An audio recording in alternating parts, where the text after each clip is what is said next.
capital of the beautiful country called Peru, known also as the land of the Incas. Today, we have a beautiful sunset awaiting for us. In just few more minutes, it's going to be officially our sunset. And today we're going to discuss about the reciprocity. What was the reciprocity in the times of the Incas? So while we are waiting for the group to join, I would like to give you some nice views of the sunset ahead of us. And as always, thanks a lot for joining this tour.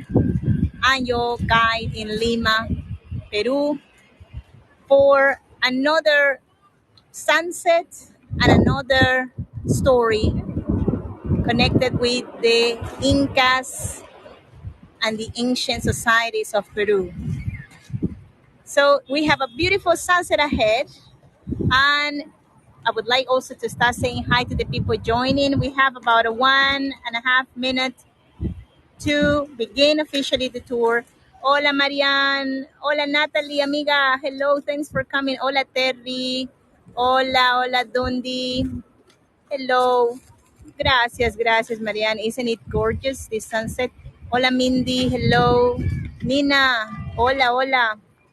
So we are to begin this tour in about 1 minute. Before we begin, I would like to know if there's anyone new to my tours in Lima, anyone that is having for the first time an experience, a virtual experience in the city of Lima, or if you're new to Hago. I would like to know that.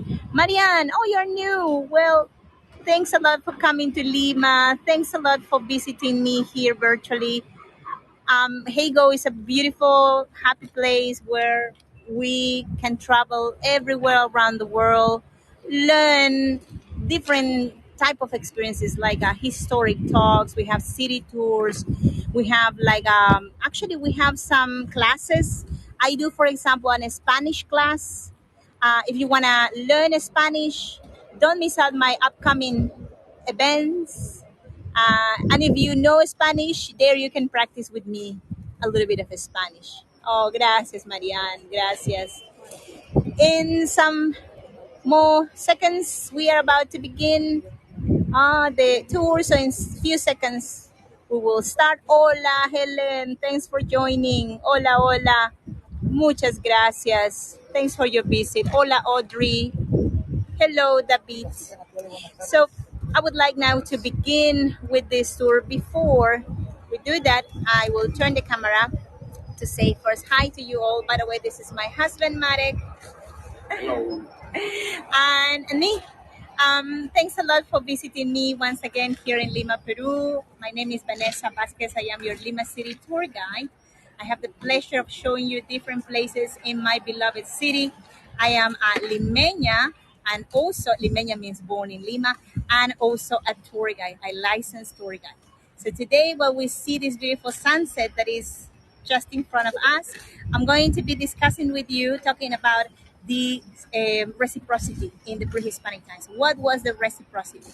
And also redistribution in the pre-Hispanic times. I think we have lots of things to learn from the Incas, especially nowadays in these busy times we are living. So now we're going to turn the camera. I will flip the camera to the other side. So you can see that we came right on time for a perfect sunset. We have also just a little overview of what's around. Oh, Christina, thanks for following the channel, amiga. Also, you can see that there is a follow button in the upper part of the screen. So if you would like to follow my upcoming events, I do historic talks, I do all kinds of tours you can imagine, even culinary tours. So look at the many people that are here awaiting for the sunset. We are now on a different location than last time. Try to take you to different places in Lima. Sometimes the topic is quite similar, but I never do my tours similar. So today's talk is about the reciprocity and redistribution. So are you new to this idea of reciprocity and redistribution? Have you ever heard about this, let's say, ways of, economic systems and social systems before many societies, by the way, in the ancient times, use reciprocity and redistribution, especially in the times before currencies, before money.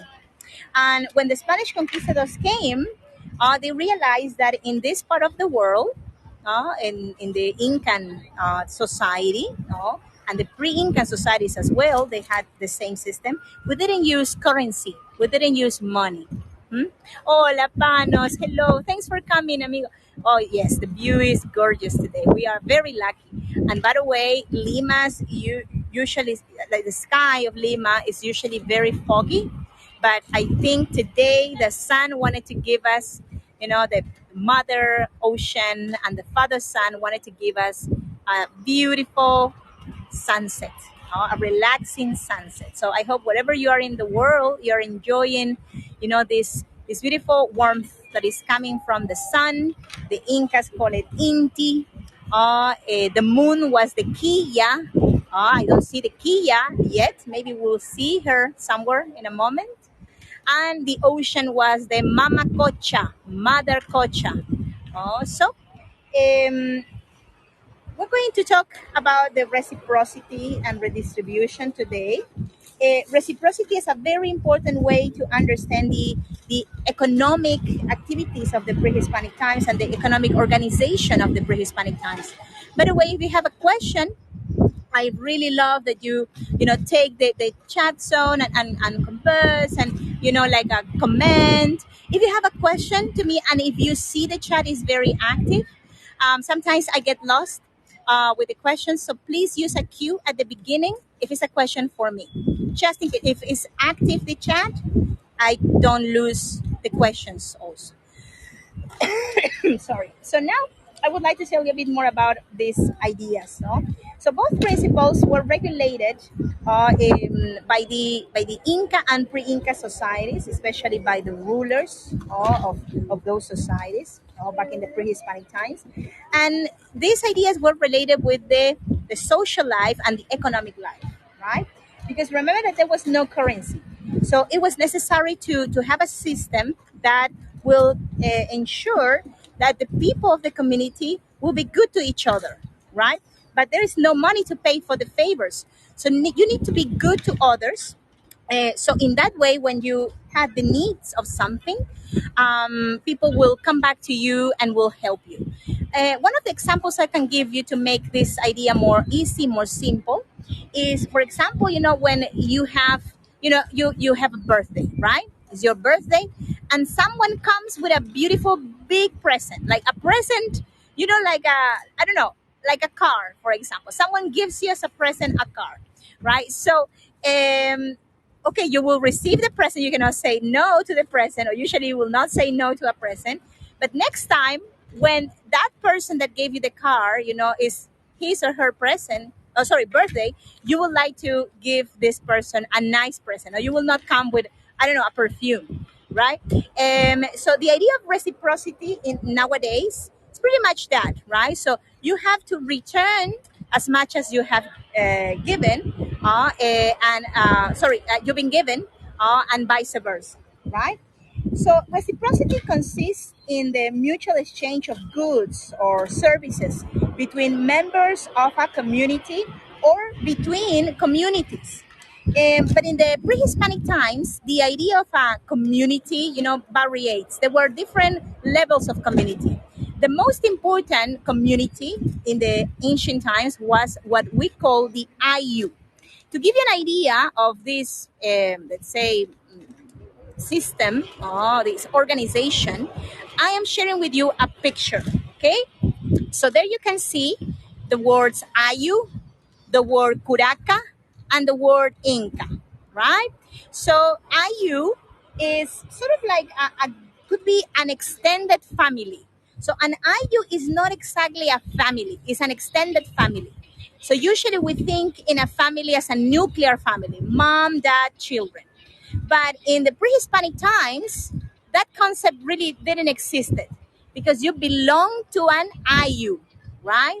So an IU consisted in, of course, relatives that were connected with you by blood, but neighbors as well, people from your community. And nowadays, we have many people in Peru that live in IU, that they help each others. For example, when they are, like earthquakes, or they are catastrophes, like natural catastrophes, like El Nino phenomena, for example, and everything is washed out by the rains in the coast, these abnormal rains that happen during El Nino phenomena. These people don't have money to call, for someone to fix the rooftop, or fix the house. No, they receive the help of other IUs, of other communities, with the idea that in the next occasion when they need from you, like you will be going there and will give them all the support needed. And as I said before, it's not this idea is not related with money. It's related with energy. It's related with your vitality, your strength. So now you have an idea of what is the IU. The IU is an extended family that is fundamental for the basically the existence of the people in the Andes. Something important about the IU, that it could be also a group of families, uh, that belong to certain territory in common. They could be connected with blood, as I said before, but also a place of residence. And very important, they need to have the same language, they need to have the same religion, and the same ancestors. If they had ancestors in common, they were part of an IU. Okay? So reciprocity is this idea that I said, that the Incas and pre-Inca has, that when you need an IU need of another IU, you will go and help. So reciprocity is pretty much lineal, right? It's a line between IUs, between, the same social groups, right? So basically, when we talk about this idea of reciprocity, this is a symmetrical reciprocity. Symmetric. The same, type of social group supporting each other. But there was something called the asymmetrical reciprocity, which is the one related with people of different social groups, right? For example, the Ayus supporting through their, for example, their work or the crops they had, the Inca. Who was the Inca? In the picture I just shared in the upper part, you can see, the Inca as a leader. But first, you need to pass through the Curaca, which is the local governor, right? So you have the Ayu, the Curaca, and the Inca. So the Inca sometimes requested crops, requested goods, right? For why for? For him, for eating him, and for the sun. We just say bye to the sun in this moment. The sun is going away, is going to sleep. That was the belief of the Incas in the ancient times, that the sun didn't just vanish, went there to rest under the sea. The belief was that the sun went down below the sea, right? And, well, the moon appeared, of course, and she was the queen of the nighttime, right? So the asymmetric reciprocity is related with these different social groups that were not from the same hierarchies or social status. The people of the Ayus could offer clothing, could offer, like, let's say, crops, right? In exchange of protection, in exchange of, also religious magical protection from the case of the Incas. We have also the idea of the redistribution, right? What is the redistribution? The redistribution was completely different than the reciprocity, because in the reciprocity we see pretty much mainly the example of, the same groups, right, supporting each other. But we have, in the case of the, let's say, the redistribution, a leader that is supporting the needs of the, the people below this leader, right? Of inferior rank, let's say.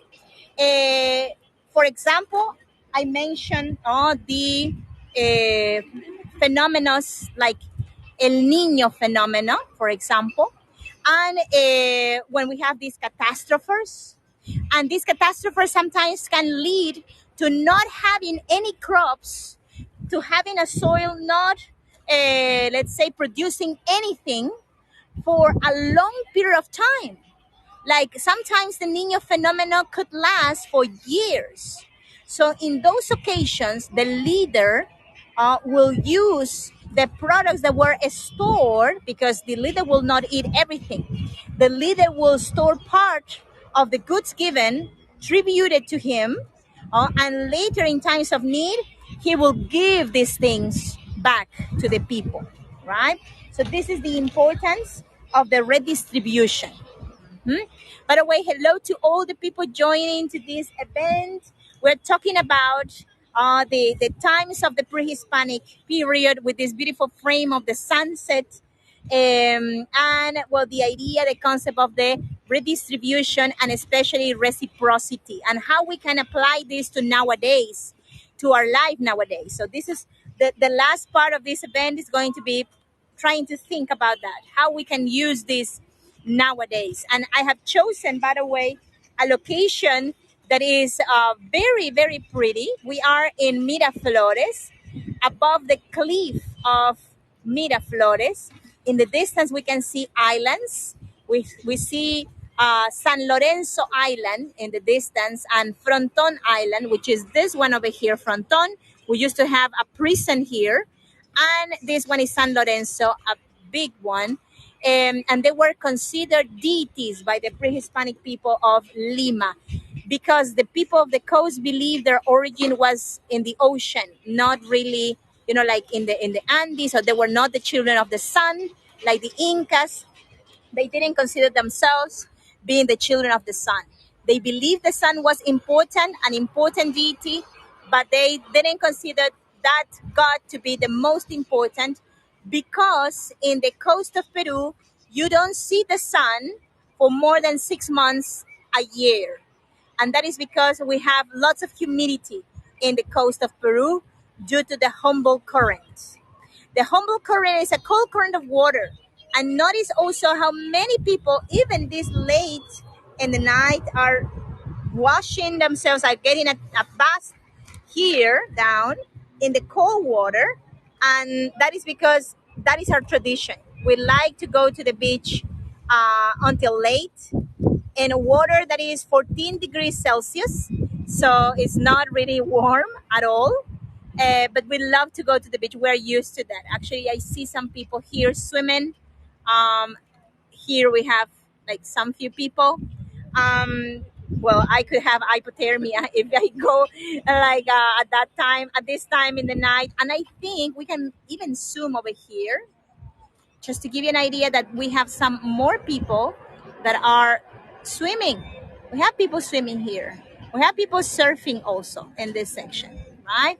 That construction you see also there is a restaurant. La Rosa Nautica, the Nautic Rose. Oh, the Nautic Rose. Um, so I would like also to tell you some few things also to finish the idea, or to frame the idea of the reciprocity and redistribution.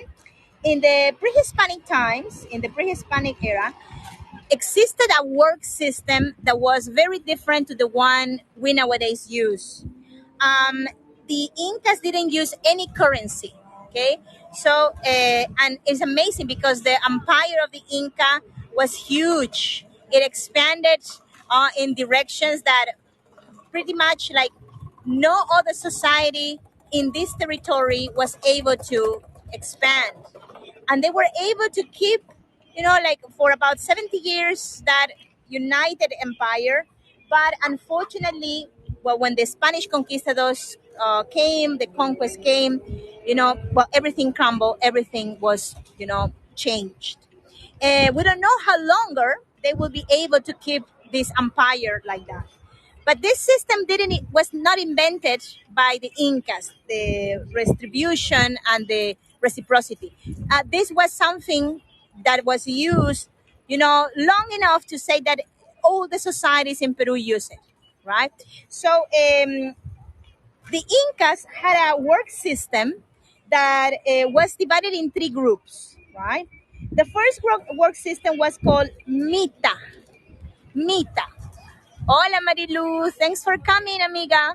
We're enjoying the last rays of the sun and this beautiful yellow in the sky. Amigas, thanks for joining, by the way. Hola, my dear. Thanks for coming. We have these beautiful purples and reds and blues. So, how do I spell that? Okay, so the first one that I'm referring to, this pre Hispanic system, Marianne, sorry, is the Mita. Mita. Hmm? Yes, Marilu, it looks like it's painted, right? So the Mita. Mita. Sorry, I don't have an image with those names, but I can spell them for you. So what is the Mita? It was the tribute and collective work in favor to the state, right? So in favor to, like public works, like for example, construction of roads, fortresses, like public fountains of water, temples, aqueducts. So everything that could be used. Oh, no worries, Marianne. My pleasure. Everything that could be used uh, in benefit of many people. Not just of the IU of the community. Of many people. That was the Mita. Actually, in the Incan times, we know this because the Spaniards recorded this information. They wrote this information in documents. They said that the people who work in the Mita, they work for a couple of months a year only, and they were moved to different locations. They were moved to different parts. For example, if you live in Lima, but you had to work in the Mita, in the obligatory Mita, so you will be taken to the Andes, for example, to Cusco, right? So that was your service time, right? Next group, next, let's say work system was the Minka. Minka. Minka. Minka. Okay, so what is the Minka? Is the work system in favor of other IUs. Right? Remember, IU is the extended family, the extended community. Hmm? And the work of the lands of the sun. So what was the lands of the sun? The lands that belonged to the Inca. The Inca was the son of the sun, right? So the lands that where the fruit of the Inca was cultivated also were worked during the Minca, right? And what was the Aini? Aini is the last of this, work system. These three different types of work system of the pre-Hispanic times. Is the work system within the IU. Is the support for example, construction of houses, right, within your own IU. If we have a new family, like someone is getting married and they need to have their house, but they are just beginning. So the community will work to build a house for the new family. No money included, no money needed. Mhm. So many things we have to learn from our ancestors. Right now, we are very more material, much more material. And we're thinking in what we can make, for to do something for the other, or what we can, get from the neighbor first. If he's, needing something, first what I'm getting. This system was, of course, compulsory. It was a system that was compulsory, but nobody would, shoot you if you didn't work, in that favor, in the favor of others. Why? For example, if you didn't want to work in an INE, you could, but don't ask anything to your neighbor. That was the system back in the old days. So you would pretty much live like an outcasted because nobody will help you, when you would need something, right? So it was like a law you know. But you know, you could choose to do that, but you will not receive anything from other person, from even the leaders, from the Inca in times of need, for example, if you didn't participate of this system. So some few conclusions before we go also to our own, you know, like impressions of this Inca system of the reciprocity and redistribution. So undoubtedly, you know, the reciprocity was one of the fundamental keystones or bases of the development of the Inca Empire. Yeah, it was a very important Inca Empire and pre-Inca Empire for sure. And finally, well, modern anthropological studies show that nowadays in Peru, people still live under these precepts. You know, the people in the Andes, where there's not money because people don't have the chance of saving money. They live, you know, with the things they have at the day. The people of the communities in Cusco, in Puno, or in the mountain areas of Lima, they still live under the precepts of the Aini, of the redistribution and reciprocity in particular.